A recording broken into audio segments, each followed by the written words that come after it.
How to record meeting in Google Meet. Hello everyone, welcome to this channel. I'm here to help you out today. So without any delay, let's get started. Now first of all, on the Google Meet application on your device and make sure you are logged into your account. Now simply join any of the meetings over here.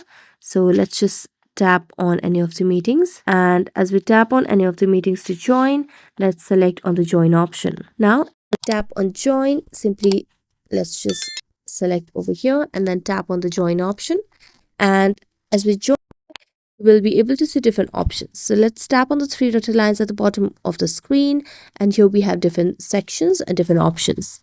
So let's tap on settings, and as we tap on settings, we can see different options over here, but we do not have the option to record the meeting. So let's just go back, and even here on the screen we get to see no option of recording. So the maximum thing we can do over here to recording meeting is screen recording, which you can do via your phone. So you can simply drag down the app list and status bar and simply tap on screen recorder option and record your screen while the meeting is going on. So that's it. Thank you so much for watching this video. See you next time.